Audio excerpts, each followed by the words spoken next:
ஓம் அகத்தீசாய நம. அருளன்னை ஆதிசக்தி ஜீவமொழி ஏட்டிலே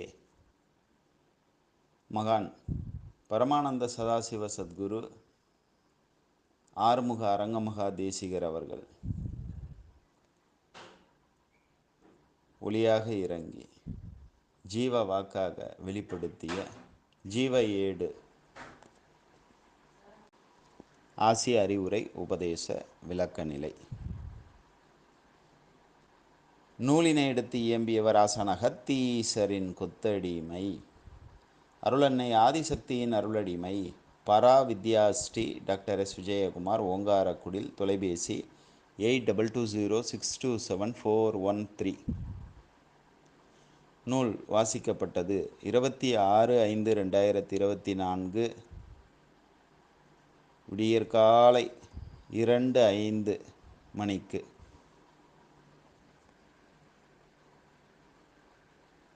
இது ஜீவ வாக்கியத்தை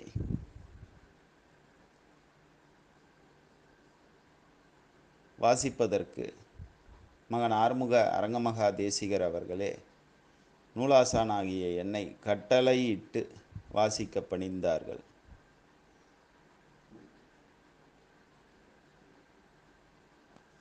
இவ்வாறு கட்டளையிட்டு வாசிக்க எம்மை வழிநடத்தி நின்றதினால் யானும் ஆசான் அகத்தியர் திருவடியை சாட்சி வைத்து அருளன்னை ஆதிசக்தி அன்னையை திருவடியை சாட்சி வைத்து இது நூலினை எழுதி துறையூர் ஓங்காரக்குடில் என்ற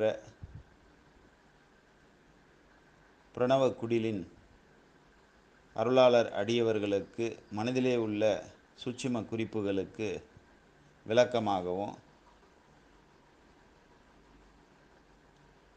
பிரணவக்குடில் துறையூர் எல்லையை குருபீடமாக கொண்டு குருமகான் ஆறுமுக அரங்கமகா தேசிகரை பின்பற்றி வந்த அருளாளர்களின் சிந்தை நிலையில் உள்ளதொரு சூட்சும குறிப்புகளை ஆய்வு செய்து அதற்கு விளக்க உரையாகவும் அகத்திய மாமகரிஷியும் ஆறுமுக பெருமானாரும் மகான் ஆறுமுக அரங்கமகா தேசிகர் அவர்களும் மனம் விரும்பி ஓந்து வந்து அளித்த அருள்வாக்கு இது. நூலினை பார்ப்போம். ஓம் அகத்தீசாய நம. குருவின் அடிபணிந்து கூடுவது அல்லார்க்கு அருவமாய் நிற்கும் சிவம். ஓம் அகத்தீசாய நம. ஆறுமுகனே அகத்தியன் என்று உணர்ந்து அனைத்து சித்தர்களும் ஒன்றென அறிந்து அறிவில் தெளிவும் ஆற்றலில் பலமும் அகத்தியனால் பரிபூரணமாய் அடைந்தேன் அரங்கன். அரங்கன் யான் பரமானந்த சதாசிவ சத்குருவாய் அகத்தியரால் அருளாளர்கட்கு அறிமுகம் செய்யப்பட்டு இயன்றவார் மன நிறைவுடன் தருமப்பணியை செய்தேன். இயன்றவார் தவசித்தியம் கண்டு தேறினேன் வாசி வழி சூட்சுமம் அறிந்து தேசிகன் என் வாழ்நாள் முழுவதும் தருமம் தவம் என்னும் இரண்டை தவசிகள் சாட்சிபட பூரணமாய் செய்தேன் எனக்கு தந்த வரத்தால் செப்பிட மாபெரும் சமாதி நிலையை எனக்கு அகத்தியர் முன்னமே தர இருந்தும் அகில மக்களுக்காக போராடி பல வருடம் தட்டி நின்றேன் ஜோதி நிலை தருமாறு பணிந்து தட்டி நின்றேன் உலகோருக்கு என் நிலையை அருள விதியையும் மீறியே பலகாலம் வாழ்ந்தேன். வருத்தமெல்லாம் மக்களுக்காக தேக குற்றமாக ஏற்றேன் மனமகிழ்ந்தே கந்தனை சாட்சி வைத்து ஏற்றதினால் ஞானிகளின் சபையில் என்னை வியந்து ஆராவரித்து போற்றி ஏற்றனர். வருமுலகில் பிறவியிலா நிலையை அளித்துள்ளனர்.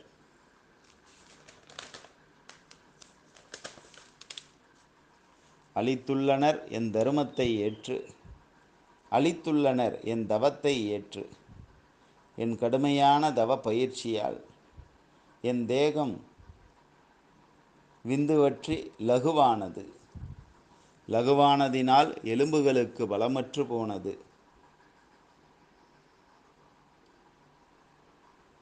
இன்னும் தேகம் சுருக்கும் பயிற்சியில் கடும் தவம் செய்ததால் உடலுடன் கூறும்படி உயிர் மனம் ஒத்துழைக்கவில்லை.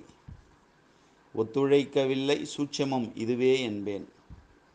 ஓங்காரத்தினுள் விரும்பியே யான் கலந்தேன். ஞானியர் அளித்த வாய்ப்பை அன்றே ஞானமதில் ஏற்றிருந்தால் மக்கள் வியந்திருப்பர். ஆனாலும் இழப்பில்லை எனக்கு. வந்த நோக்கம் முழுமையாக நிறைவேறியது எனக்கு. அன்னதானம் எனும் தர்ம பணியை ஆறுமுகனால் செய்து கண்டு மகிழ்ந்தேன். தர்மவான்களை கண்குளிர கண்டு மகிழ்ந்தேன். வாய்ப்பை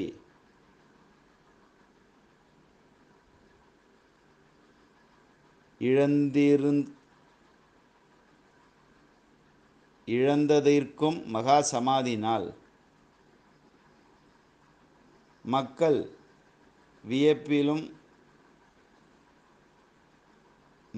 வியப்பதிலும் என் நிலையை மகான்கள் கண்டு வியக்கும்படி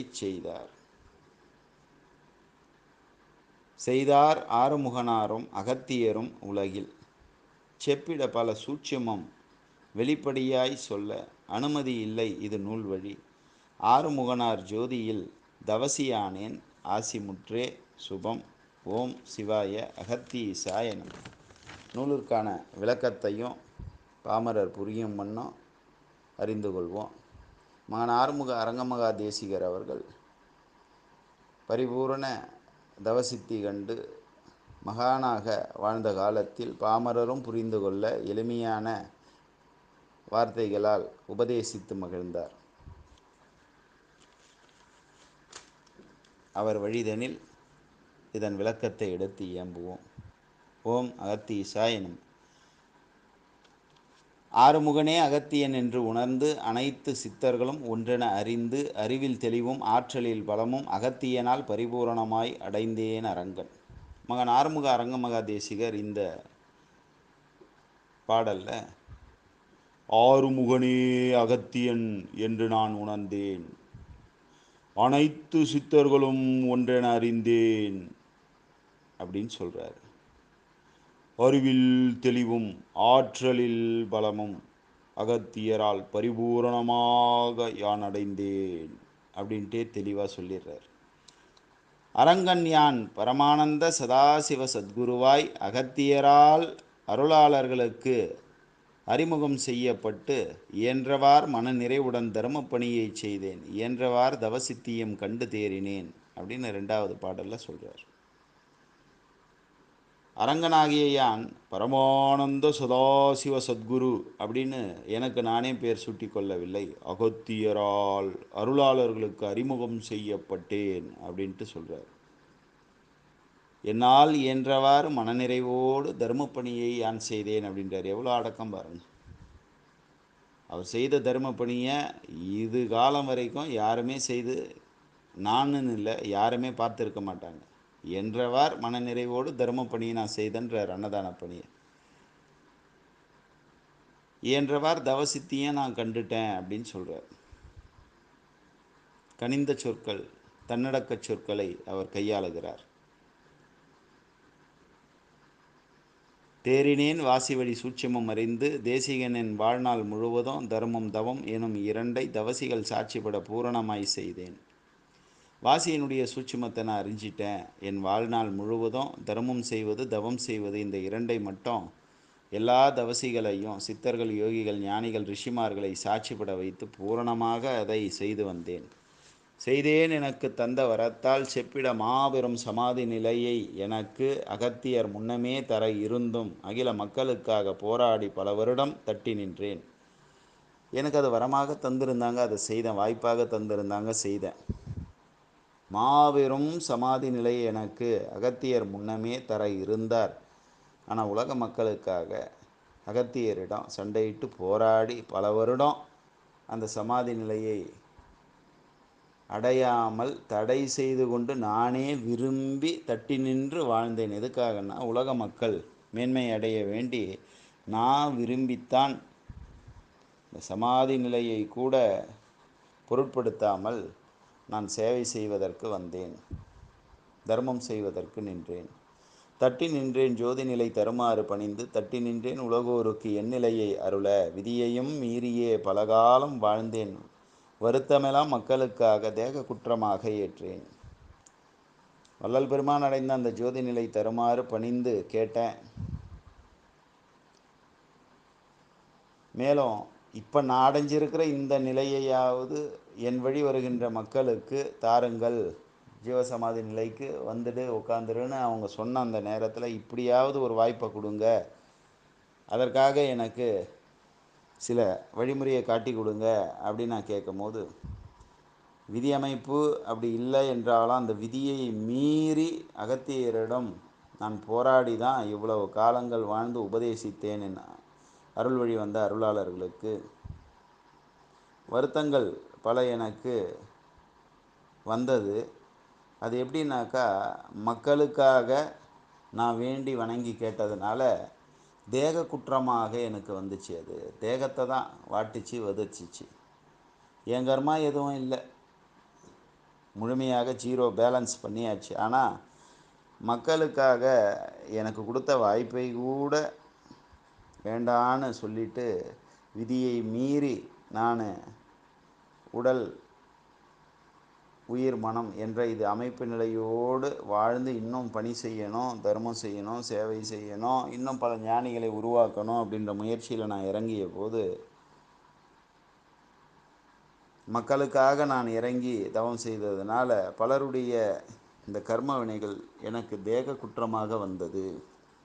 ஏற்றேன் மனமகிழ்ந்து கந்தனை சாட்சி வைத்து, ஏற்றதினால் ஞானிகளின் சபையில் என்னை வியந்து ஆராவரித்து போற்றி ஏற்றனர், வருமுலகில் பிறவியிலா நிலையை அளித்துள்ளனர். இப்படி அந்த தேக குற்றம் வந்ததுனால அதை மனமகிழ்ந்து நான் ஏற்றுக்கிட்டேன். இதுக்கு முருகப்பெருமானை சாட்சி வச்சு இதை நான் சொல்கிறேன். இதற்கு சாட்சியாக நானும் என்னுடைய இன்னொரு வழிகாட்டி சித்தர் யோகா ரவி அப்படின்ற ஐயாவை போய் பார்த்து, அவர் அக்குபஞ்சர், அக்குப்ரெஷர், இது மாதிரி இயற்கை வழி மருந்தில்லா மருத்துவத்தில் தேர்ச்சி கண்டவராக இருந்து மகன் ஆறுமுக அரங்கமா தேசிகர் ஐயாவுக்கு சிகிச்சை கொடுக்கலாமா, உள் மருந்து இல்லாமல் தொடு சிகிச்சை மூலம் இதை சரி செய்ய முடியும், வர்மப்புள்ளிகளை இயக்கிறதுனால அக்குப்ரெஷர் தொடு சிகிச்சையினால் இது சரி செய்ய முடியும், எங்களுக்கு வாய்ப்பை கொடுங்க, நாங்கள் சிகிச்சை கொடுக்குறோன்னு பணிந்து கேட்கின்ற பொழுது, இது நோய் அல்லப்பா, ஆசானே முடக்கி வைத்துள்ளது, நான் வெளிப்படுவேன், அச்சப்பட வேண்டிய அவசியம் இல்லை, நான் இந்த கர்மா நிலையை, இந்த நோயை நானாக சரி செய்து கொள்ளக்கூடாது, முருகப்பெருமானே சரி செய்ய வேண்டும், நான் விரும்பியே இதை ஏற்றுள்ளேன், அனுபவித்து கொண்டிருக்கின்றேன், மருத்துவ சிகிச்சையினால் இதை சீர் செய்வதற்கு அனுமதி இல்லை அப்பா, நான் மகிழ்ச்சியாகத்தான் இருக்கிறேன் என்ற வார்த்தையை என்னிடம் நேரடியாக அவர் கூறினார். அதற்கு நானே சாட்சி. அப்படி நான் மனமகிழ்ந்தே இந்த தேக குற்றத்தை ஏற்றுக்கிட்டேன், முருகனை சாட்சி வைத்து. அப்படி நான் ஏற்றுக்கிட்டதுனால பூமியில் மக்களுடைய சபைகள் எவ்வளோ நடக்குது, அப்படி இருந்தாலும் ஞானிகளுடைய சபை ஒன்று இருக்குது, அந்த இடத்துல வியந்து பார்த்து ஆராவரித்து என்னை போற்றி ஏற்றுக்கொண்டார்கள், எனக்கு பிறவி இல்லாத நிலையை அளித்து மகிழ்ந்தார்கள் அப்படின்றார் மகன் ஆறுமுக அரங்க மகாதேசிகர். வியந்து ஆராவரித்து போற்றியேற்றனர்.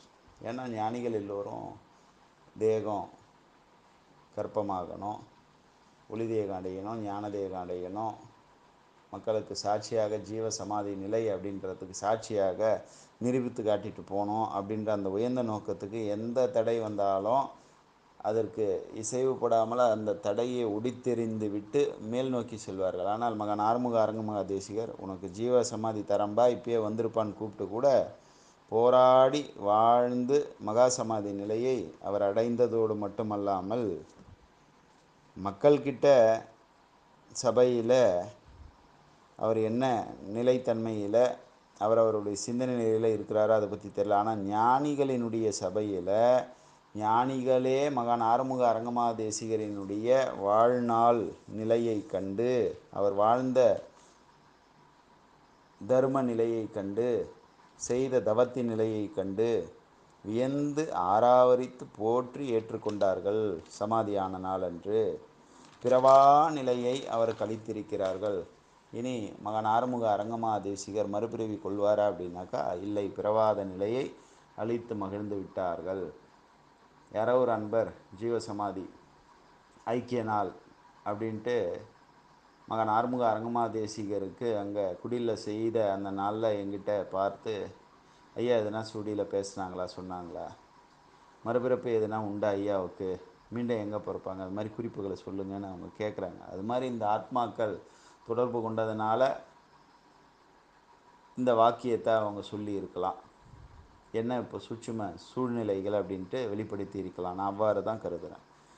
அதாவது குடிலை சார்ந்த அன்பர்கள் குடில் தொடர்பு இல்லாமல் தனித்து கூட அகத்தியர் வழியிலேயும் மகன் ஆறுமுக அரங்கமகா தேசிகர் வழியிலேயும் தவப்பணி தர்மப்பணி செய்து கொண்டிருக்கிற அருளார்கள் மனதில் இருக்கிற ஐயங்களுக்கு இது பதில் வருவதாகத்தான் நான் நினைக்கிறேன். அளித்துள்ளனர் என் தர்மத்தை ஏற்று, அளித்துள்ளனர் என் தவத்தை ஏற்று, என் கடுமையான தவ பயிற்சியால் என் தேகம் விந்துவற்றி இலகுவானது. என் தர்மத்தை ஏற்று அங்கீகாரம் அளித்தாங்க எனக்கு தவசிகள், என் தவத்தை ஏற்று அங்கீகாரம் அளித்தார்கள். கடுமையாக நான் தவ பயிற்சியில் இருந்ததுனால தேகம் சுருங்கிடுச்சு. இதை ஏற்கனவே நூலாசான் ஆகிய விஜயகுமார், அகத்தியர் அடிமை ஆகிய விஜயகுமார் யான் ஒரு பதிவை இட்டு இருக்கிறேன். அது பிற்கூறில் வரும். இந்த நூல் வாசிப்பதற்கு முன்பாகவே ஒரு பதிவை இட்டேன் 23ஆம் தேதி. அது ஞானசக்தி ஊடகத்தில் வரும். இருந்தாலும் இப்பயும் ஒரு சிறு குறிப்பு. எந்த அளவுக்கு அவர் தவம் இயற்றினார் மகன் ஆறுமுக அரங்கமகா தேசிகர்னாக்கா விந்துவே வற்றி போச்சு. அதாவது நம்ம உடம்புல இருக்கக்கூடிய எலும்பு அதுதான் இந்த தேகத்தை நிற்க வைக்குது, வலிமையாக தாங்கி பிடிக்குது. அந்த எலும்பு பலமற்று போயிடுச்சு அப்படின்னாக்கா உடம்பு நிற்காது, நடக்க முடியாது, நடமாட்டங்கள் தடையாகிடும். கடுமையாக தவ பயிற்சி செய்தனால எலும்புக்குள்ளே இருக்கிற அந்த மஜ்ஜை, விந்துவினுடைய உற்பத்தி ஸ்தானமாகிய அந்த மஜ்ஜை வற்றி போச்சு. அப்போ என்ன ஆச்சுனாக்கா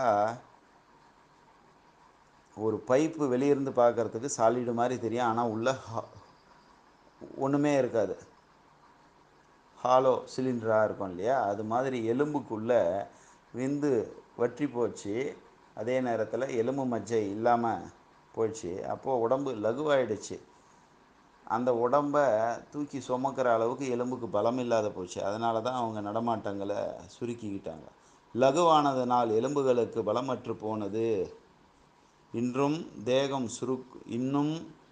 தேகம் சுருக்கும் பயிற்சியில் கடும் தவம் செய்ததால் உடலுடன் கூறும்படி உயிர் மனம் ஒத்துழைக்கவில்லை. எலும்புகள் பலமில்லாத போயிட்டதுனால தேகம் சுருக்கும் பயிற்சியிலையும் கடுமையாக முயற்சி பண்ணதுனால, தவம் தொடர்ந்து செய்ததுனால உடல் உயிர் மனம் இது மூன்றும் ஒன்றோடு ஒன்று ஒத்துழைப்பு இல்லாமல் போயிடுச்சு. கடைசி காலத்தில் ஒத்துழைக்கவில்லை, சூட்சுமம் இதுவே என்பேன், ஓங்காரத்தினுள் விரும்பியே யான் கலந்தேன். ஞானியர் அளித்த வாய்ப்பை அன்றே ஞானமதினில் ஏற்றிருந்தால் மக்கள் வியந்திருப்பர். என் தேகம் ஒத்துழைக்கலை உடலுக்கும் உயிருக்கும். இதுதான் சூட்சுமம். இதை தான் நான் வெளிப்படையாக சொல்கிறேன். ஆனால் ஓங்காரத்தினுள் விரும்பியே யான் கலந்தேன். போதும் என்ற மனநிறைவோடு தான் முருகப்பெருமானோடு யான் ஐக்கியமானேன். நான் தான் கேட்டு ஐக்கியமான. ஞானிகள் மறுபடி என்னப்பா அப்படின்னு கேட்கல, போதுமப்பா மனநிறைவு கண்டது, தேகம் ஒத்துழைப்பு கொடுக்கல, என்னை ஏற்றுக்குங்க நான் சொன்னதுனால அவர்கள் மனப்பூர்வமாக ஞானிகள் என்னை ஏற்றுக்கொண்டார்கள். ஞானிகள் இப்போ நான் அடைந்த இந்த நிலையை விட பிரம்மாண்டமான நிலையில் ஜீவசமாதி ஐக்கியம் நான் ஆகி இருக்க முடியும். அந்த வாய்ப்பை நான் பயன்படுத்தலை அன்றைக்கி. அந்த வாய்ப்பை நான் பயன்படுத்தி இருந்தால் உலக மக்கள் எல்லாம் வியந்திருப்பாங்க. அது உண்மைதான். வியந்திருப்பர் ஆனாலும் இழப்பில்லை எனக்கு, வந்த நோக்கம்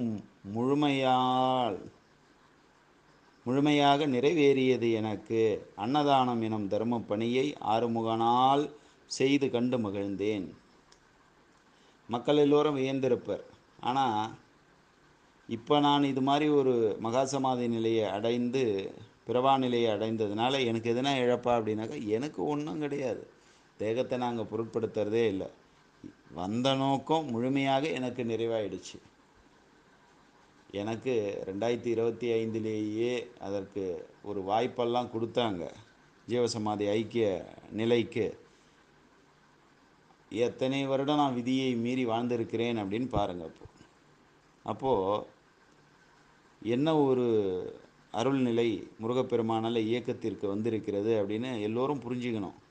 நான் வந்த நோக்கம் தவம் செய்யணும், தர்மம் செய்யணும். தவ சித்தியும் கண்டேன், தர்மத்தையும் நான் அடைந்தேன். ஆறுமுக பெருமானினுடைய அனுகிரக ஆசி வரங்களோடு அன்னதானம் என தர்மப்பணியை முருகப்பெருமானால் நான் செய்து கண்டு கண்டு மகிழ்ந்தேன்.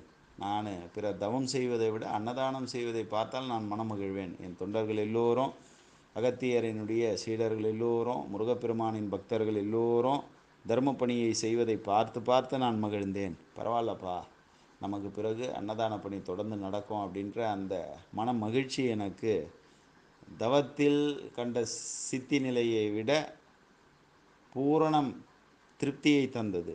மகிழ்ந்தேன் தர்மவான்களை கண்குளிர கண்டு, மகிழ்ந்தேன் வாய்ப்பை இழந்ததற்கும் மகா சமாதி நாள். மக்கள் வியப்பிலும் என் நிலையை மக்கள் வியப்பதிலும் என் நிலையை மகான்கள் கண்டு வியக்கும்படி செய்தார். தர்மவான்கள் நிறைய பேர் அன்னதானம் செய்கிறத பார்த்து கண்குளிர கண்டு மகிழ்ந்தேன். நான் மகான்கள் வழங்கிய அந்த வாய்ப்பை இழந்திருந்தோம். மகா சமாதினால் மக்கள் வியப்பதை காட்டிலும் என் நிலையை மகான்கள் கண்டும் வியக்கும்படி முருகப்பெருமானோரும் அகத்தியரும் செய்து வைத்தாங்க. அதுவே எனக்கு மன நிறைவு, பூரண திருப்தி. செய்தார் ஆறுமுகனாரும் அகத்தியரும் உலகில், செப்பிட பல சூட்சுமம் வெளிப்படையாய் சொல்ல அனுமதி இல்லை இது நூல்வழி, ஆறுமுகனார் ஜோதியில் தவசித்தியானேன் ஆசிமுற்றே. முருகப்பெருமானும் அகத்தியரும் மகான்களுடைய கூட்டத்தில், சித்தர்களுடைய கூட்டத்தில் என்னை பார்த்து சித்தர்களே வியக்கும்படி செய்து விட்டார்கள் அப்படின்னு சொல்கிறார். பல சூட்சமும் இதில் வெளிப்படையாக நான் எடுத்து சொல்ல அனுமதி இல்லை நூல் வழி. அதனால் மகான் ஆறுமுக பெருமானாரினுடைய அருள் ஜோதியில் தவசியாக நான் கலந்து வாழ்ந்து கொண்டிருக்கின்றேன். இப்பொழுதும் ஜீவ எட்டின் வழி பேசிவிட்டு ஜோதி சுரூபத்தில் ஆறுமுகனார் ஜோதியில் தவசித்தியாக உட்புகுந்து கலக்கின்றேன். ஆசீர்வாதம் என்று சொல்லி துறையூர் ஓங்காரக்குடில் தொண்டர்களுக்கும் அகத்தியரையும் மகான் ஆறுமுகனாரையும்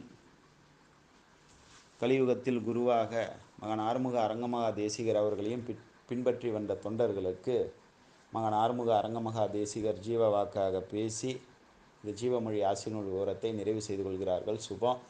ஓம் சிவாய. அகத்தீசாய நமः.